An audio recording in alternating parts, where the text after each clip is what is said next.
Yo, what's up guys, welcome back to another MyTeam video here today. Today we are going to the land down under, otherwise known as Australia, of course. Today it's time for round 3 of our MyTeam journey in Season 4. If you haven't seen the previous one, then go check that one out because it was a good one. It's all I'm gonna tell about it, it was a good one. Today we are going to take on a marketing department event, and let's go to that event. And as you can see, it is... Why am I waiting so long? It's a new rival, but something that I noticed was that I only have two options. George Russell and Max Verstappen. I wanted to choose my teammate as he is my real rival in the championship as well.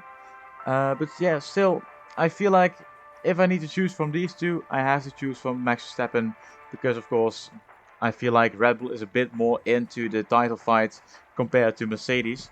So I chose Max Verstappen as my new rival for the first half of the season. And let's find out if we are faster than him or not. As we are going to our performance, you can see we have 4,500 resource points, but the only thing that we can do is durability. Compared to all the other years that I've driven on F1 myself, I've never been this far into a career mode. So I was surprised to see that I did not have to do any upgrades at all on chassis, powertrain, aerodynamics. Never mind, we have to do one on chassis. Luckily only one, so we still have an ultimate upgrade going on for this weekend. So yeah, we have enough points to do durability as we don't want any issues in that department anymore.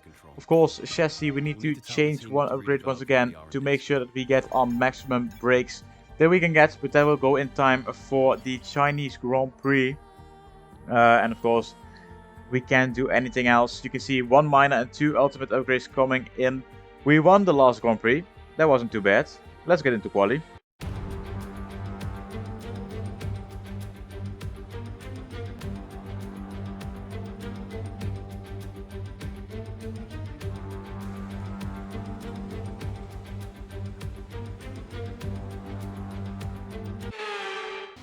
Let's find out what we can do today here in qualifying. You can see P22 it is the moment. I'd like to wait until around 11 or 10 minutes and then I'll go out and do my first lap to see and find out if I'm fast enough to go immediately through to the next part of qualifying, or maybe I need to do another lap. But that's what you find out if you wait just a tiny bit. And let's start our first lap here then. I don't know why I was shaking that much on the straight, to be honest. I didn't need to. I was probably looking at my phone and noticed, hey, there's a corner. Let's try to brake and turn. But as you can see, through the first lap we go, and we are, compared to the slower teams, we are only 3 tenths faster. So you know, it's not the best lap ever. The difference between the bottom few teams and the top teams is around, I like to say, a second and a half. So it's really only 6 teams that you are fighting with for a pole position or just a spot in Q3. I think if you really want to see a difference, you should go in between Aston Martin, I feel like, and maybe Alpine. They are the biggest gap at the moment. As we go on to P10 in our second lap, a 1:16.9, and that's fast enough to get us through to Q2. You can see still a second of pole position, still is only Q1, so it doesn't matter. But Carlos Sainz is once again the fastest driver. I don't know what this guy has. Maybe he is on some kind of drugs that he is faster than anybody else. But he is absolutely crazy. But yeah, I'm really happy with him, so I want to keep enough money in the bank to have him for the second season as well, because I feel like he could become world champion, and that could help us become a Constructors World Champion for the first time ever, and maybe even the last time on this game. We have to find out if we can put on one extra season or not after this one, because I want to get slowly moving on to F1 23. Of course, hopefully soon there will be some news, but we'll have to wait and find out in just a couple of weeks time. I don't know anything. Maybe the big guys in the YouTube F1 community, they know already a few things, but I don't know anything. So hopefully we get to find out quickly what will happen in the next game as we go P10. Of course, in Q1, that's fine. You have P10 and you go through because the top 16 goes through. Now I am in P10 and only the top 16 goes through, and it doesn't help if something like this happens. To be honest, I don't know what happened. I think I just took too much curb and that cost me my lap, my corner and nearly my car. But luckily with 1 minute remaining we are pushing for a final lap on a new set of tires.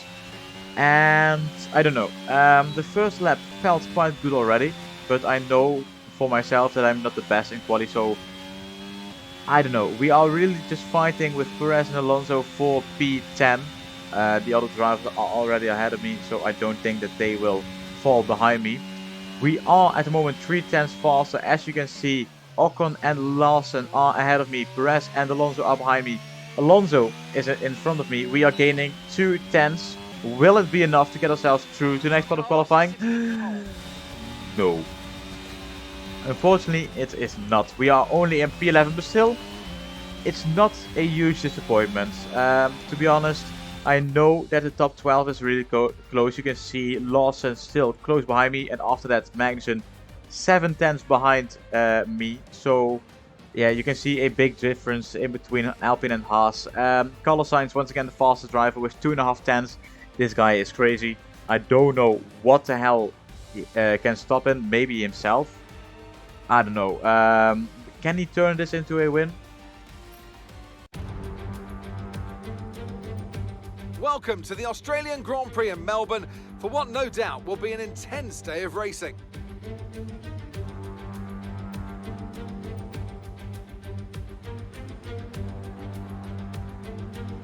We go racing today then in the state of Victoria, where the drivers have 14 corners and 3.28 miles to navigate at an average lap speed of around 120 miles per hour. The close proximity of the barriers make accidents inevitable, and recent history shows us that a safety car is not at all out of the question. Off the back of a fantastic qualifying session, it's time to see how our starting grid looks like for today's race. It's Carlos Sainz in pole position, and P2 goes to Daniel Ricciardo, a strong showing from the Australian. Looking down the rest of the grid, we have Leclerc, Verstappen, Daniel Tickton, and Perez, Russell, Fernando Alonso, Tsunoda, and Esteban Ocon, Lightning, Liam Lawson, Kevin Magnussen and Albon, Oscar Piastri, Schwartzman, Mick Schumacher and Pierre Gasly, Norris, Joe, Stroll and Nicholas Latifi.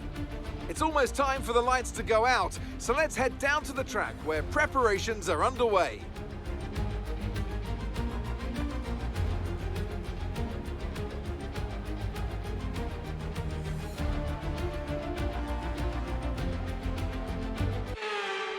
Luckily, our teammate took pole position. As you can see, Sainz, Ricciardo, Leclerc, Verstappen, Tickton, Perez, Russell, Alonso, Tsunoda and Ocon are the top 10. And after that, it's me and Lawson for the top 6 teams. But yeah, I feel like a soft-medium strategy should work on this track. As you see, all the drivers line up to start this race. Of course, everybody wants to win. And I don't know why, but I think it's Nicholas Latifi going not in the same line as everybody else. But don't worry about it. That's not our story of what will happen this weekend. But yeah, what will happen this weekend is a new race here in Australia. 3, 4, 5 lights are on. And it's lights out and away we go from P11. You can see, once again, not the best start as always. Losing a position to Lawson and Magnussen, but we are still side by side with Magnussen. Can we go around the outside? It does look like it. Alonso all out of shape, out of turn 1, but he keeps it on track. We are really close behind Ocon, and you can see side by side we go with him. But I don't know. I felt like I need to save this car and I don't want to crash. So that's why I backed off for the first time I can remember. But of course, just a few corners after that, you can see we are going side by side with him once again, and we take P11. back. So no positions gained, no positions lost after lap 1. You can see still in lap 1, and we go down the inside of Ocon's teammate Liam Lawson, and it's for us P10. So now we are into the points.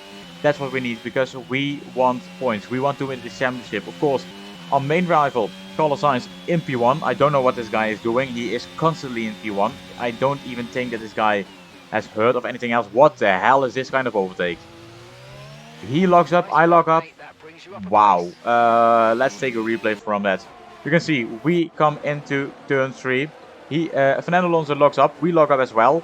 Lawson tries to do an overtake as well. He loses a bit of front wing. We lose a bit of front wing. Luckily, not too much to need to do a pit stop. I didn't even notice until the editing part. So yeah, as you can see, lap 2, P9 this. Carlos Sainz a 118.9. We come to cross the line is a 119.7. Of course, we battled a bit with Alonso and Ocon, so I don't blame myself as we are trying to overtake Yuki Tsunoda. 2 purple sectors, but of course they don't count anymore for a fast lap, as we have been battling this lap. But 1 lap later, you can see on the same spot we did it last time around. We go for an early break, take a different line, and we take home P8. Can we go for P7, P6, P5? I don't know. We'll find out. At the moment, in just 4 laps, we've overtaken a good amount of cars. It's a total of 4, maybe 5. I don't really know, to be honest. But as you can see, DRS is enabled for me, for the guys ahead. And this part of the track, we are so fast compared to others. You can see, without DRS, we just breeze past Russell, and that's us up to P7. Almost crashing here, going off track as well. Let's not do that anymore. George Russell tries to come back, but luckily we can defend him off. Never mind, still side by side. We have a better exit, and it's P7 for us. Now we need to take it on to Red Bull and McLaren. As you can see, the 2 McLarens fighting, and that helped us a lot in getting ourselves up into maybe the podium even, as Dan Tickton and Daniel Ricciardo are fighting for that spot at the moment. But as you can see, we are really close behind once again in this fast section for us. Can we overtake Perez? I don't know. Yes, we can. Yes, we can. Going faster than him, overtaking him with ERS, going even past Verstappen and even past Dictum. Not 1, not 2, but 3 drivers in just 1 straight. This car is amazing to drive. In the corners, a bit less. But on the straights, it's just a rocket ship. Nobody is faster than us there. So if we just put on ERS and drive full throttle, nobody can overtake us, even with DRS.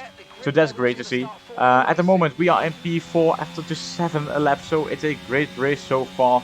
As we have Daniel Ricciardo and Charles Leclerc still ahead of us.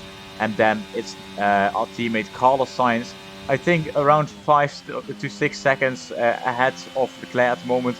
So it's really just like what happened in Bahrain in real life. Out of nowhere, Verstappen is 20 seconds ahead.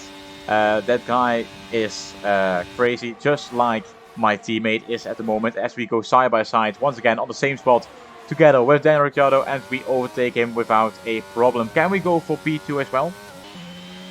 We can see it right now. We are still behind him in lap 9. The gap to Carlos Sainz, never mind, the gap doesn't matter anymore because he's into the pits, and so is Charles Leclerc. Ricciardo goes into the pits as well, and now it's us leading the race. And let's see what we can do. As we are starting lap 10, we are coming in this lap. We need to take a good in lap to make sure that we can go ahead of Leclerc, ahead of Ricciardo. Of course, we were already in P3, but you never know what will happen in that pit stop phase, as these tires are dead. Coming into the pit stop. Oh my god. Oh, never, never, never, never again.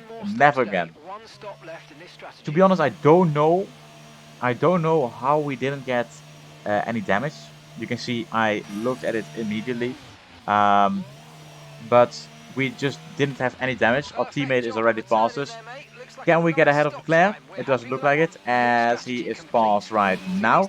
Not the best exit, as we have a lot of wheel spin. We are still ahead of Daniel Ricciardo, or no we are not. What an amazing overtake from him. Let's take a replay. Let's take a second look at that. You can see us coming out of the pits here, and Daniel Ricciardo just takes the turn 1 normally, and he just goes for the yeah, I don't know. Fuck, how is that called? My god, doesn't matter. Switcheroo, that's it. Oh my god, I remember.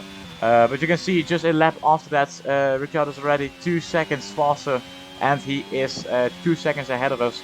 As just these mediums, the same as in the last race, they just don't feel good. I don't know why. The hards, they are okay. The softs, they are amazing. The mediums, they are just absolute dog shit. I can't do anything about it, and I feel like these tires, they just don't have the amount of grip that they should. As you can see, Verstappen coming out of the pits, currently in P7. We are in P8, still 3 guys who need to make their pit stop. But still, Verstappen is on the hards. Why is he on the hards? I don't know. Making contact with Verstappen as well, trying to overtake him, because of course you can see we are faster than him.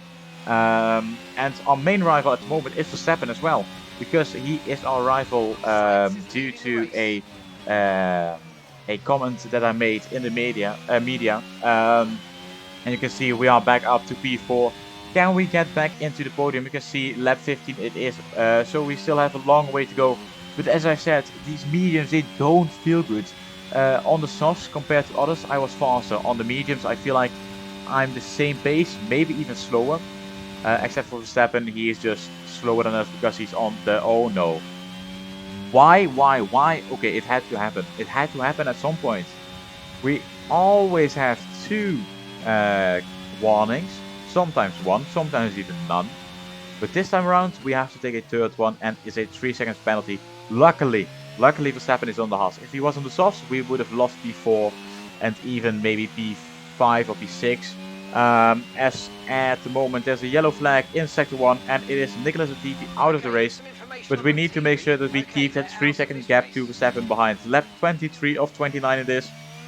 To be honest, I want to show you guys more, but nothing happened except for that penalty.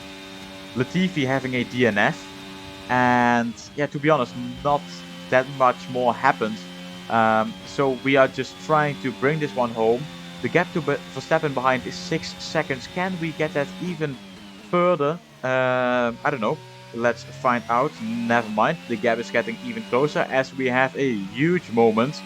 Luckily we don't spin, because if we spun, we would have lost too much time. And as you can see, we already lost a second to Ricciardo ahead. It's just over. We can't do anything. The only thing that we can do is lose a position to Verstappen. So let's not do that, as we are now in the final lap. You can see 2 guys ahead of me fighting. It's Stroll and Albon fighting for P19. Where are the days where we were fighting for that position? I don't know. Season 1? I think that was Season 1, as that fight is now over because Stroll is letting me pass, and just a few meters after that, Albon goes out of the way to make sure that I can pass without a problem. And we can overtake even 1 person more, and that's our previous teammate, Oscar Piastri, as it's now time for Carlos Sainz to win the Australian Grand Prix. And crossing the line in P2, it's Charles Leclerc who takes the fastest lap, only a few thousand faster than us. So actually we weren't that far off the pace, we just weren't consistent, and that brings us to P4. Not the worst, not the best. It could have been better, of course, but I'm still happy with Carlos Sainz taking P1. He's just doing his job, he's doing the best he can, and it's absolutely amazing. A great race then, and a fantastic victory here at Albert Park. Natalie Pinkham, how do you think they were able to set themselves apart today? I think it was clear what the main contributing factor out of the track was: speed.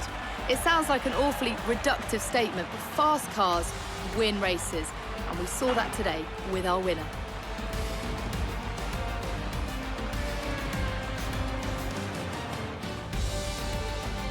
Here comes your top 3 making their way down to the podium for what can only be described as a fantastic day for Formula 1.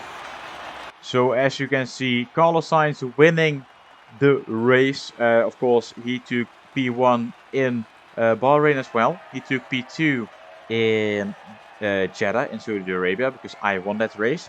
And now he wins again. So to be honest, nobody can stop him.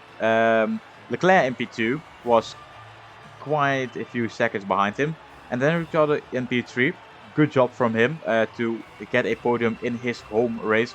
But still, he was nowhere near Carlos Sainz. Let's find out what the gap was. It was 7 and 10 seconds. You can see I did get a 3-second time penalty. My fastest lap was only a few thousandths slower than Chancellor. So unfortunately no point for that, as we are looking further down the order. Max Verstappen in P5, George Russell in P6, and Dan Ticktum in P7. Norris and Latifi DNFing, and quite a lot of drivers getting lapped. Let's take a look at the standings, and it's Carlos Sainz still in P1, 27 points is he leading by. And we are down to P3. Of course, it doesn't matter. It's only race 3 of 22, and we are leading the constructor standings as well. So that's good. That's what we need. And to be honest, I'm quite happy that Carlos Sainz won, because otherwise we would have lost points. But don't worry about it. Next time around, we get to the Chinese Grand Prix. If you don't want to miss it, then like and subscribe.